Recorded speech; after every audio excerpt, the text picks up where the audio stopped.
Hello बच्चों। आज हम शुरू करने वाले हैं शेखावटी मिशन 100 का अध्याय 8 विद्युत चुम्बकीय तरंगे।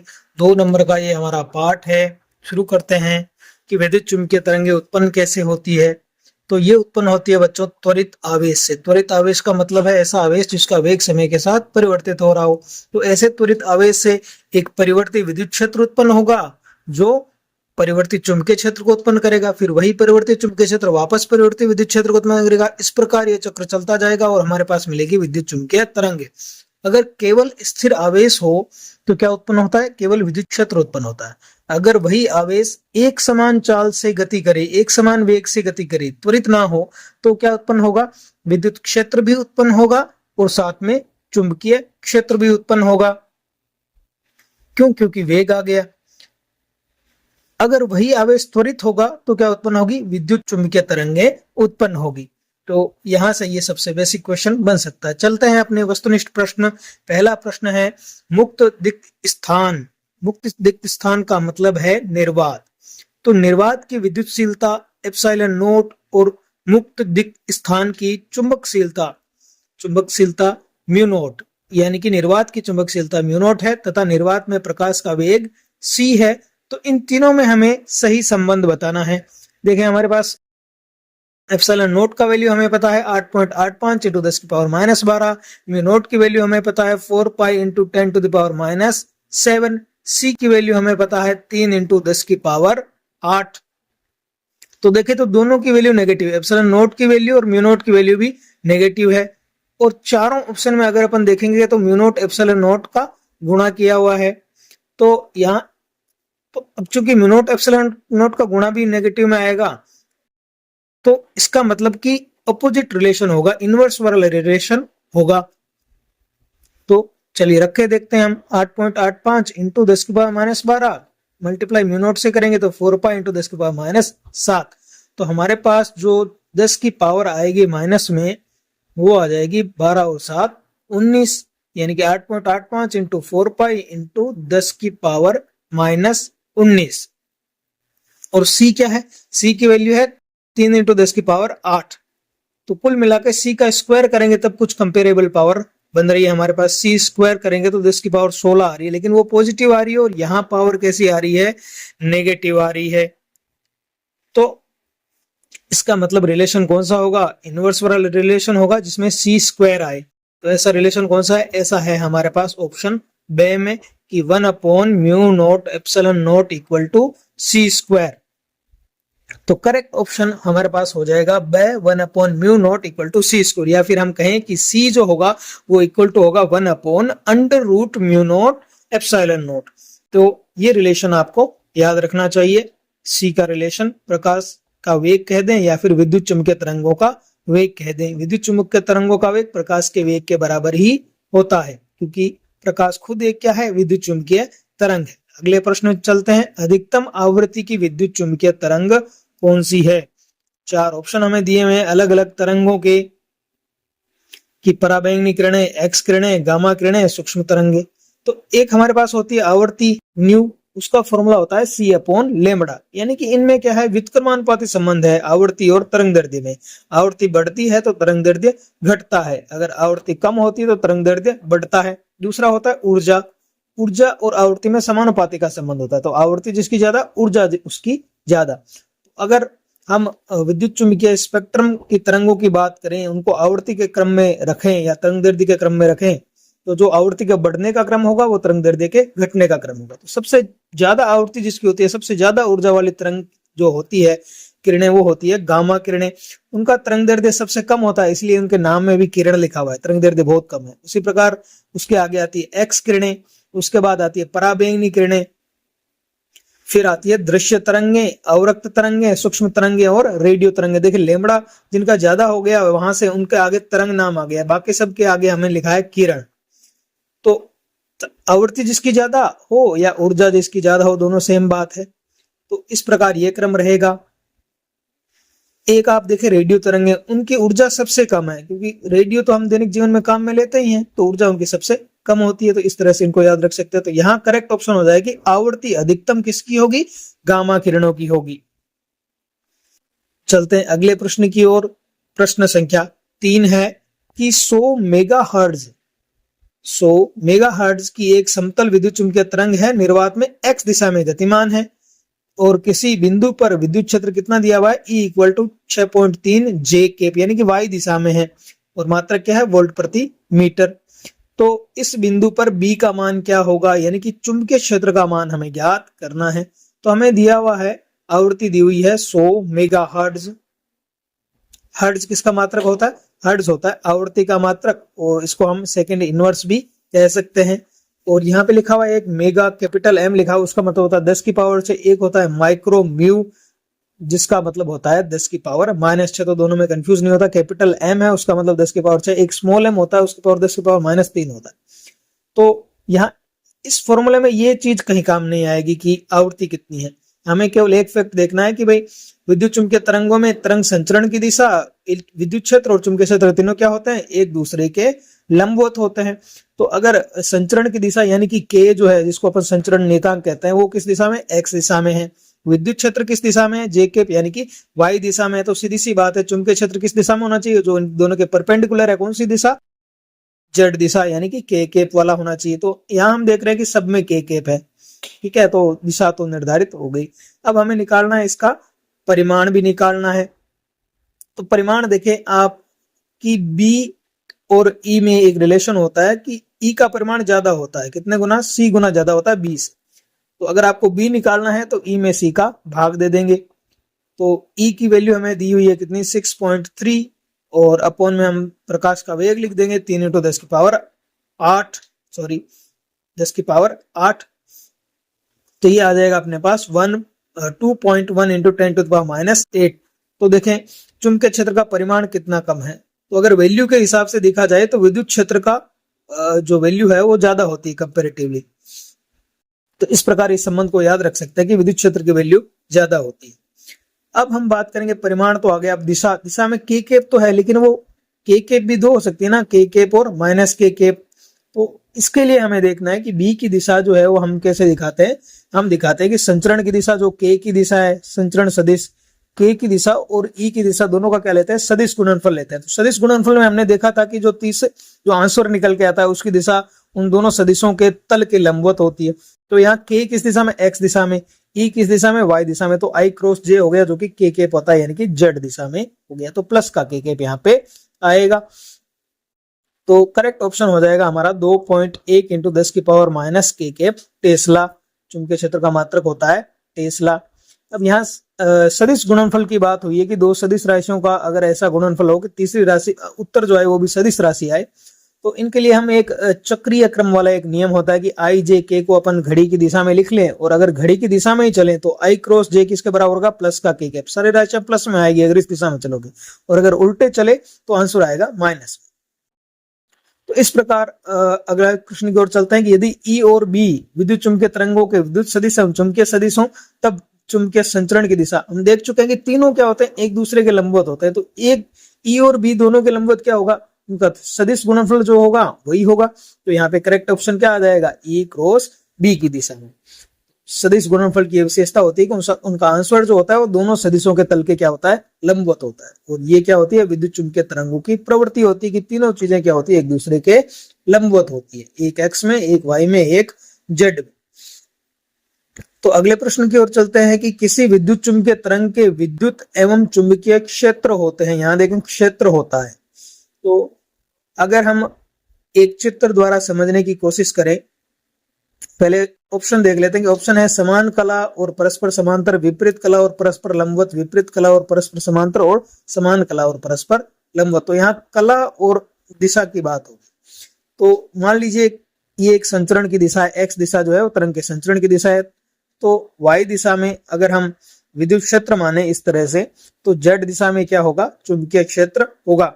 अब यहाँ हम देखें तो दोनों तरंगे एक साथ शुरू हो रही है। जब E मैक्सिमम हो रही है तब B भी मैक्सिमम हो रही है, E जब 0 हो रही है तब B भी 0 हो रही है। मतलब कि दोनों क्या है, समान कला में है। एक तो फिक्स हो गया कि दोनों किस कला में होगी, समान कला में। दूसरा कि विद्युत क्षेत्र Y दिशा में है, जबकि चुंबकीय क्षेत्र किस दिशा में है, Z दिशा में है।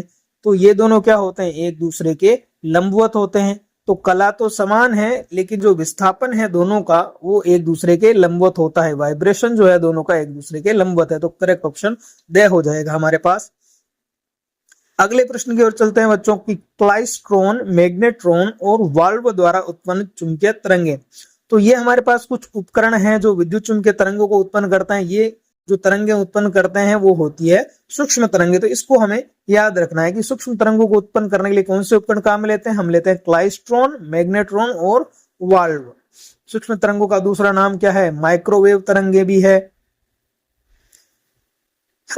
तो करेक्ट ऑप्शन हो गया से। अगला प्रश्न की ओर चलते हैं कि टीवी वीडियो रिकॉर्डर में रिमोट नियंत्रकों से उत्सर्जित ऊर्जा।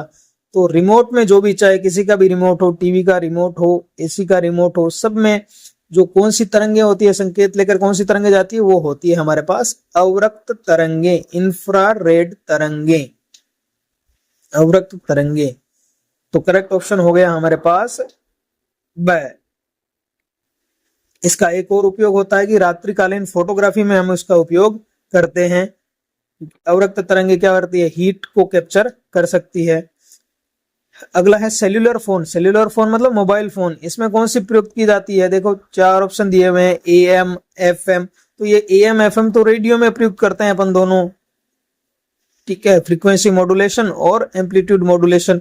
तीसरी आती है UHF, अल्ट्रा हाई फ्रीक्वेंसी, अति उच्च आवृत्ति बैंड है, अल्ट्रा हाई फ्रीक्वेंसी बैंड है। इसको हम क्या करते हैं, सेल्यूलर फोन में यूज लिया जाता है। तो करेक्ट ऑप्शन हो जाएगा से।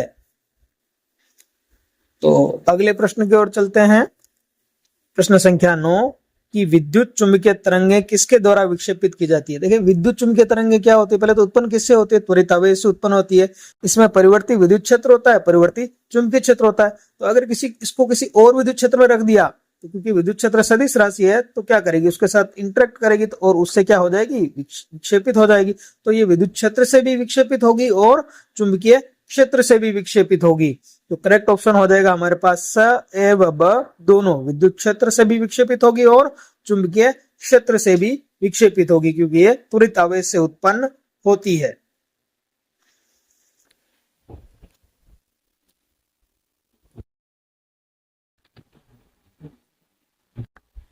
अगला प्रश्न 10वां है, माइक्रोवेव ओवन का प्रयोग किया जाता है। तो माइक्रोवेव ओवन का प्रयोग किस लिए करते हैं भाई, माइक्रोवेव ओवन से हमें क्या आता है, समोसा याद आता है ना। समोसे को अगर खाना है तो गर्म करना पड़ेगा, तो वो माइक्रोवेव ओवन करते हैं।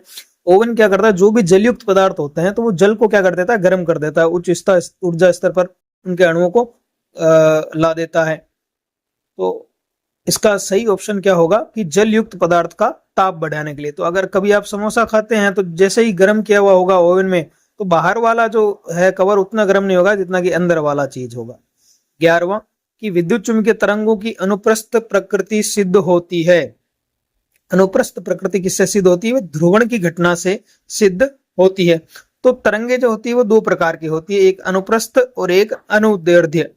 तो अनुप्रस्थ का क्या मतलब है, देखिए अनुप्रस्थ का मतलब होता है कि जो तरंग संचरण की दिशा है और जो कंपन हो रहे हैं, तो कंपन अगर तरंग संचरण की दिशा के लंबवत होते हैं तो उनको अपन कहते हैं क्या है कि तरंगे अनुप्रस्थ प्रकृति की है, जैसे कि विद्युत चुंबकीय तरंगे होती है।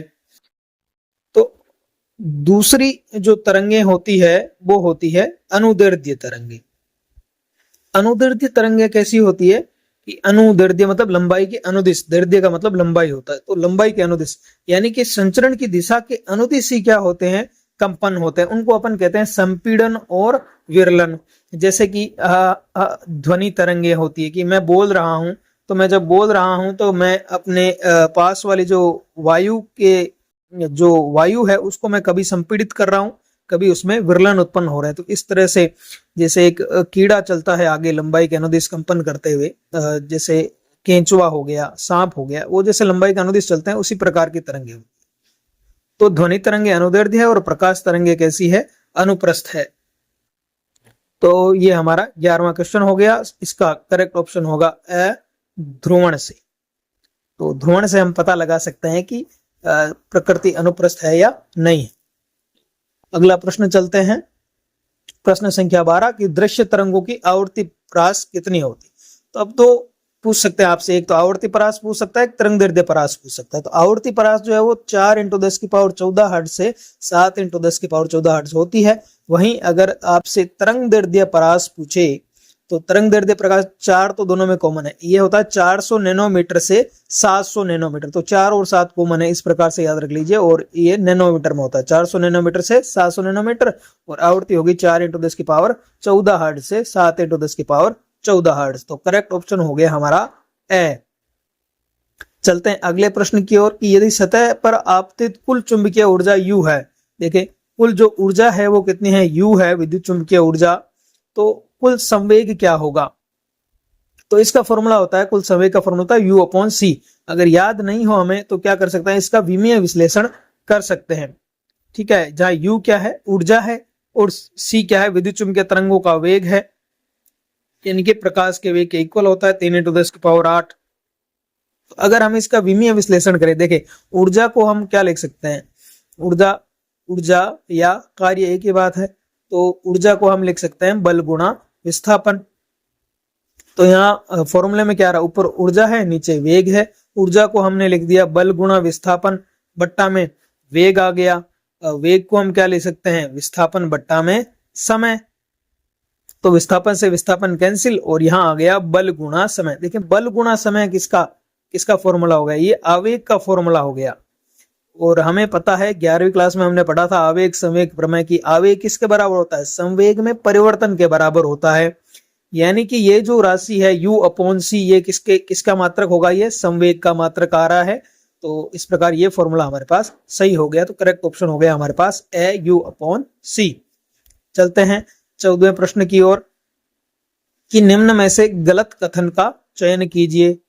हमें गलत कथन चुनना है भाई। यहाँ पहला क्या है कि एक्स किरणें आंतरिक सेलों के उच्च ऊर्जा इलेक्ट्रॉन होते हैं। बिल्कुल ये सही बात है, ये गलत बात नहीं है कि जो एक्स किरणें होती है वो कैसे उत्पन्न होती है कि कोई जो इलेक्ट्रॉन आएगा बहुत ज्यादा गति वाला, वो क्या करेगा, अंदर के जो सेल है के या एल, वहां से एक इलेक्ट्रॉन को बाहर कर देगा। तो जब इलेक्ट्रॉन वहां से स्थान खाली हो गया तो ऊपर से कोई इलेक्ट्रॉन नीचे वाले कक्ष में आएगा और वहां से क्या हो जाएगी, उतने अंतर की ऊर्जा उत्पन्न हो जाएगी, उनको अपन कहेंगे एक्स किरणें।